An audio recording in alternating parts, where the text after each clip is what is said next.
Hello everyone, I hope you all are doing fine. My name is Moinak and in this video I'll talk about the importance of mock tests for cracking any government exam. So let's start the video. First things first, why should we give mock tests? Now I would give you an example. So you must have noticed when the Indian cricket team tours abroad to any country like England, New Zealand or any other foreign country, before the actual test matches begin, they play at least 2 to 3 practice matches. Now, why is that? This is because they want to get accustomed with the pitches, the weather, and they want to calm their nerves, and various other factors are there. So, before actually heading for a test match, they prepare themselves with practice matches. Now, similarly, candidates who have not appeared for any exam before, so before the actual test, they need to prepare themselves by giving a lot of mock tests so that in the final exam, they are accustomed to the pattern of examination, the time constraints that are there in a particular exam, and how to deal with the tests as a whole.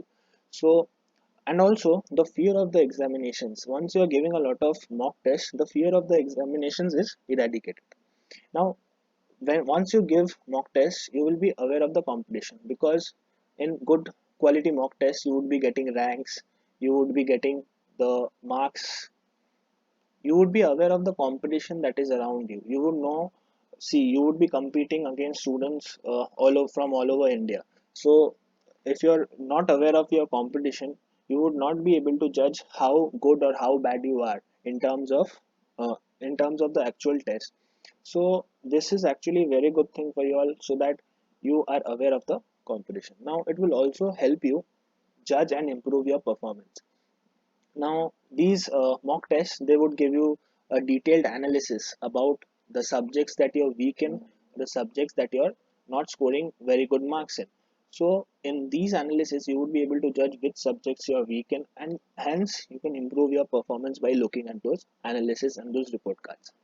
Now it will also help you identify the important areas. Now I have told you in my previous videos, like there are 40 to 45% of the syllabus comprises of 80 to 85% of the marks. 80 to 85% of the marks. So these, by giving these mock tests, you would understand what these 40 to 45% areas are, and you would understand what are the type of questions that are asked in these areas, and you hence you would be laying more emphasis in these particular areas. Now it will also help you strategize. Now for an examination, for let's say for an examination like SSCJ, there are 200 questions and you need to solve them in 2 hours. So you need to have a proper strategy to finish all those questions. There are three sections. There are three sections in SSCJ. So what section suits you? Like which section you should attempt first, then which section you should attempt last. Now these things you will understand once you're giving a lot of mock tests and which suits you the most. Some people start with the technical part, some people start with the general awareness part.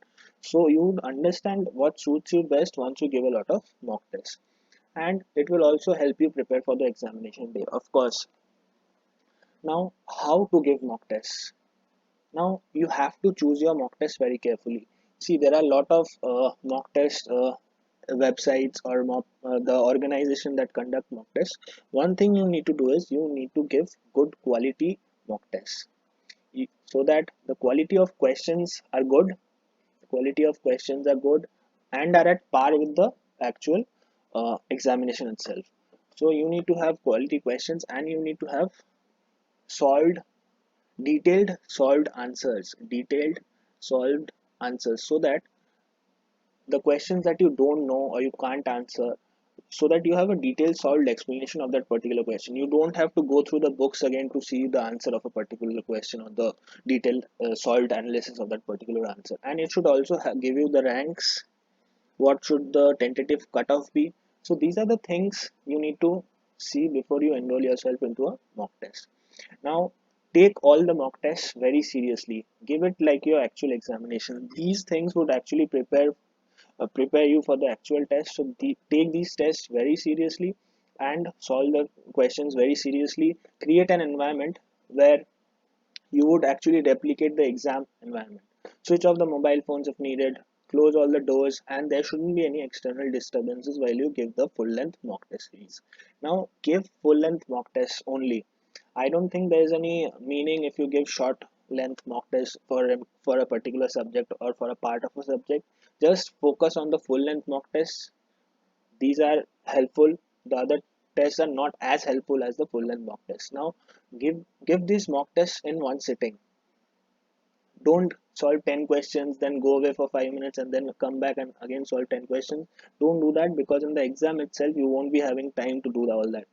So give the full length mock test in one go. Now try and solve the question in three parts. Now this strategy works for some, it does not work for some. So you need to make your own strategy. There are three types of questions in any exam. There are easy ones, then there are the moderate ones, and then there are hard or tough ones. Now some people finish the easy questions first, then they go for the moderate ones, and then they go for the extremely hard ones.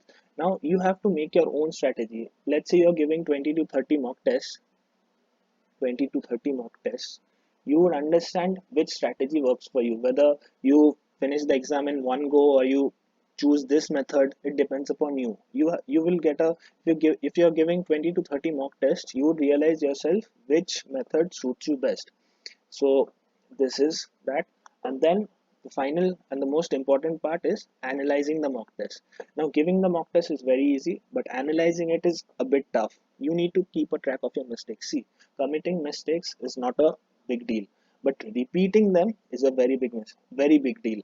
You shouldn't be repeating the mistakes. Let's say you've committed a mistake in a mock test, which is a very easy question. You should go through the mistakes and you should go through the corresponding parts of that particular question that you missed or you marked as a wrong answer, so that any other type of questions related to that, you never make a mistake again. So these are the things that you need to work on. Keep a separate copy to write down your mistakes in the mock test. See, if you're giving 20 to 30 mock tests, there would be more than 1,000 questions and answers in your separate copy. Go through them again and again so that you remember each and everything, so that all the questions that are in the 20 to 30 mock test series, you don't miss any of the questions when if they are asked in the actual examinations. Now always thrive on improving your marks and ranks. Obviously you have to thrive. Let's say you're starting the first mock test and you're getting around 30 out of 100. By the time you finish the 30th mock test, you should be getting around 70 to 75 marks, or else it's of no use giving these mock tests. You have to learn from your mistakes and then improve on them. So you have to thrive on improving your marks and getting a good rank in those exams. Now identify your weak areas and work on them. You have to identify the weak areas. In the detailed report of the mock test, you would be getting the subjects that you're weak in. You would be getting two types of subjects, one that you're one that you know very well and one that you don't know that well. So the subjects that you don't know very well, go through them again and again, study them, focus on them, and try and improve on the subjects, so that it would get you better ranks in the corresponding mock test and ultimately in the final test. Now once you're giving mock tests, you would have a strategy of your own, so that finally when you give the actual examinations in the exam hall, let's say there are three sections, you know which section to attempt first and which would be beneficial for you. See, some strategies work for some toppers, it might not work for you. So once you're giving mock tests, you would realize yourself which strategy would work for you, which if you attempt a particular section first, that helps you more, so do that.